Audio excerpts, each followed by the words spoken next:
नमस्कार दोस्तों, YouTube channel Kritika coaching HP में आपका स्वागत है। आज के इस वीडियो में क्लास 7th का 11वां चैप्टर है व्रत।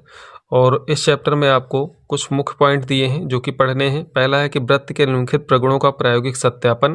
दूसरा है अर्धवृत्त का कोण समकोण होता है। और तीसरा दिया हुआ है कि चाप के समूह केंद्र पर बना कोण उसी चाप द्वारा शेष वृत्त के किसी बिंदु पर बने कोण का दूना होता है, यानी कि केंद्र पर बना कोण परिधि पर बने कोण का दुगुना होता है। और चौथा दिया है कि एक ही वृत्तखंड के कोण बराबर होते हैं। किसी वृत्तखंड में बने कोण सभी आपस में क्या होते हैं, बराबर होते हैं। यहाँ पे आपको भूमिका में दिया है कि पिछली कक्षा में हम वृत्त की अवधारणा से परिचित हो चुके हैं, यानी कि क्लास 6 में आप जान चुके हैं कि वृत्त क्या होता है। इसके साथ ही हमने वृत्त से संबंधित कई पारिभाषिक शब्दों जैसे केंद्र, त्रिज्या, व्यास, जीवा, चाप, अर्धवृत्त, त्रिज्यखंड एवं वृत्तखंड के बारे में भी जानकारी प्राप्त कर ली है, जिसकी पुनरावृत्ति हम निम्न उदाहरण के द्वारा कर सकते हैं। यहाँ पे आपको एक एग्जाम्पल देकर के समझाया गया है। एक फिगर आप देख रहे हैं जो कि वृत्त का बना हुआ है, जिसमें केंद्र ओ है। यहाँ पर ओ को केंद्र कहेंगे। ओ से ए तक की दूरी या फिर ओ से बी तक की दूरी या ओ से परिधि पर किसी भी स्थित बिंदु की दूरी क्या कहलाएगी, त्रिज्या कहलाएगी। और ए से बी तक की दूरी जो कि केंद्र से होते हुए जा रही है, व्यास कहलाएगी। तो किसी वृत्त में त्रिज्याएं अनंत होती हैं, व्यास भी अनंत होती हैं, और सार जितने भी व्यास होंगे वो आपस में बराबर होंगे, जितनी भी त्रिज्याएं होंगी वो आपस में क्या होंगी, बराबर होंगी। और दूसरी चीज़ यहाँ पर जैसे एडी है तो ये क्या है कि जीवा कहलाएगी।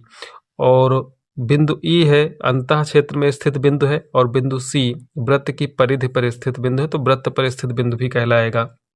यहाँ पर जो व्यास होता है वो त्रिज्या का 2 गुना होता है। इसके बाद यहाँ पर एक पॉइंट दिया है कि अर्धवृत्त का कोण। तो यहाँ पर आप एक फिगर देख रहे हैं साइड में बना हुआ है वृत्त का, और यहाँ पर एओबी क्या है, व्यास है। और यहाँ से एक परिधि पर बिंदु सी लिया गया है जिसको मिलाया गया है, तो एक एसीबी त्रिभुज बन रहा है। और सी वाला जो कोण बन रहा है वो वृत्त की परिधि पर बिंदु सी है उस पर बन रहा है। तो जो एसीबी कोण होगा वो अर्धवृत्त का कोण कहलाएगा, जिसमें जो आधार है उसका क्या होगा, किसी वृत्त का व्यास होता है। तो इस प्रकार का कोण अर्धवृत्त का कोण कहलाएगा। तो यहाँ पे दिया है किसी वृत्त के व्यास द्वारा वृत्त के किसी बिंदु पर बने कोण को अर्धवृत्त का कोण कहते हैं। अब ये जो अर्धवृत्त का कोण होता है उसकी माप क्या होती है, तो यहाँ पे दिया है कि वृत्त के व्यास द्वारा अर्धवृत्त पर किसी बिंदु पर निर्मित कोण समकोण होता है, यानी कि उसकी माप 90 अंश होती है। और यहाँ पर इसको दिया है कि इस पर चर्चा करके सत्यापित करना है आपको इस चीज़ पर कि वृत्त के व्यास द्वारा अर्धवृत्त के किसी बिंदु पर बना कोण समकोण होता है। तो अब इसके बाद चलते हैं अभ्यास पे और देखते हैं कि अभ्यास में कुछ प्रश्न जो दिए हैं। तो अभ्यास 11A में आप देखेंगे कि यहाँ पर कुछ प्रश्न दिए हुए हैं। प्रश्न नंबर 1 से लेकर के 6 इनकी संख्या है, और प्रत्येक प्रश्न में एक चित्र बना हुआ है। उस चित्र को देख करके आपको उत्तर देना है। तो यहाँ पर दिया है कि पार्श्व चित्र में ओ वृत्त का केंद्र है, निम्नलिखित कथनों में सत्य असत्य कथनों को बताइए। इस चित्र में आप देखेंगे कि ओ वृत्त का केंद्र है, और यहाँ पर जो कथन दिए हैं इनको देख करके बताना है कि ये सत्य है कि ये सत्य है। तो पहला कथन है कि रेखाखंड ए बी जीवा है। तो यहाँ पर देखते हैं कि ए बी कहाँ पर है, ए बी ये रेखाखंड ए बी है जो कि जीवा कहलाती है, यानी कि परिधि के 2 बिंदुओं को मिलाने वाला रेखाखंड या प्रतिच्छेद करने वाला रेखाखंड क्या कहलाएगा, जीवा कहलाएगा। यहाँ तक कि व्यास भी क्या होता है, एक जीवा होती है, और उस किसी भी वृत्त की सबसे बड़ी जीवा होती है। तो यहाँ पर ए बी रेखाखंड एक जीवा है, तो ये कथन क्या है, सत्य है। तो यहाँ पर सही का निशान लगा देंगे। इसके बाद दिया है क्यू एफ त्रिज्या है। तो यहाँ पर आप देखते हैं कि क्यू यहाँ पर दिया हुआ है और एफ यहाँ पर दिया हुआ है, तो ये त्रिज्या नहीं है। त्रिज्या केंद्र से, जो केंद्र होता है, केंद्र से परिधि को मिलाने वाला रेखाखंड त्रिज्या कहलाता है। तो क्यू एफ यहाँ पर त्रिज्या नहीं है, तो ये गलत है, इस पे क्रॉस लगा देंगे।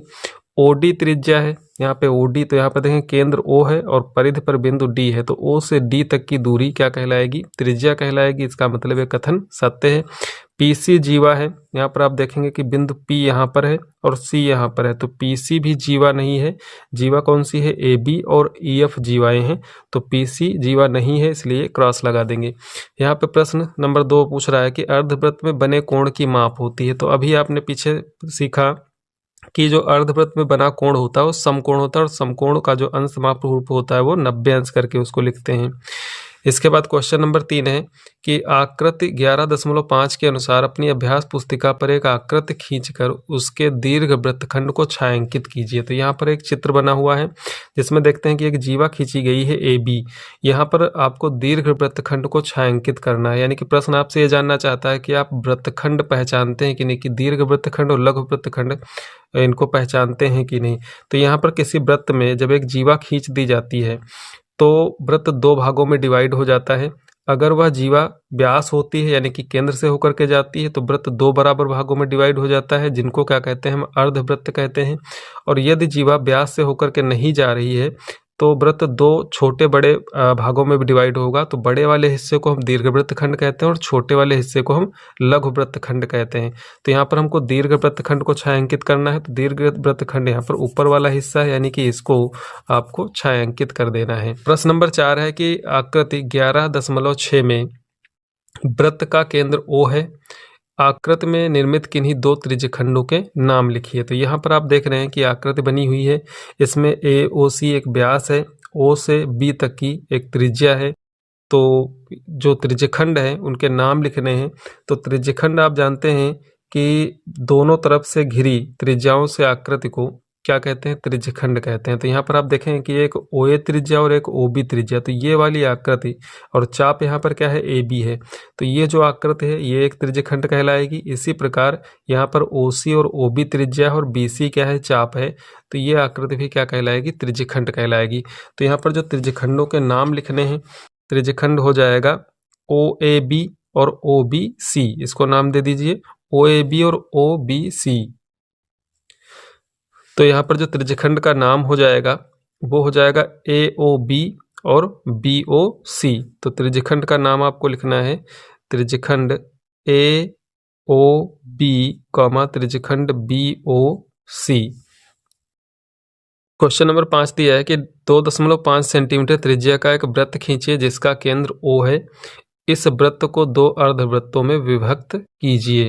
तो यहाँ पर सबसे पहले आपको क्या करना है कि स्केल से, यानी कि जो पटरी होती है उससे आपको 2.5 सेंटीमीटर का एक रेखाखंड खींच लेना है। इसके बाद प्रकार में पेंसिल लगानी है और प्रकार की नोक जो होती है यहाँ पे रखनी है और उसको फैलाना है। तो यहाँ पर जो 2.5 सेंटीमीटर आपने रेखाखंड खींचा है तो ये पूरी दूरी उसमें भर लेनी है। उसके बाद प्रकार को इस बिंदु के परितः ऐसे चारों तरफ घुमा देना है। तो आपका एक वृत्त बन के तैयार हो जाएगा जो कि 2.5 सेंटीमीटर त्रिज्या का होगा। और इसको 2 अर्धवृत्तों में विभक्त करना है, यानी कि 2 बराबर भागों में विभक्त करना है। तो यहाँ पर जो एक तरफ की त्रिज्या 2.5 सेंटीमीटर है तो इसको भी मिला देना है, यानी कि इसका एक व्यास खींच देना है। तो वृत्त आपका 2 बराबर भागों में डिवाइड हो जाएगा। इसके बाद प्रश्न नंबर 6 है कि आकृति 11.7 में O वृत्त का केंद्र है। कोण ACB कितने अंश का होगा और अपने उत्तर के पक्ष में कारण बताएं। तो यहाँ पर आप देख रहे हैं कि जो ACB कोण बन रहा है वो अर्धवृत्त का बना कोण कहलाएगा। चूंकि यहाँ पर आधार क्या है, इसका व्यास है, किसी वृत्त का व्यास आधार है और ये जो C बिंदु है वृत्त की परिधि पर है, तो ये अर्धवृत्त का बना कोण कहलाएगा। इसलिए इसका जो अंशमाप होगा वो कितना होगा, कोण ACB बराबर हो जाएगा 90 अंश। और अपने उत्तर के पक्ष में जो कारण होगा, तो यहाँ पे हम ले जानते हैं कि चूंकि अर्धवृत्त में बना कोण समकोण होता है, इसलिए कोण ACB क्या हो जाएगा, 90 अंश का होगा।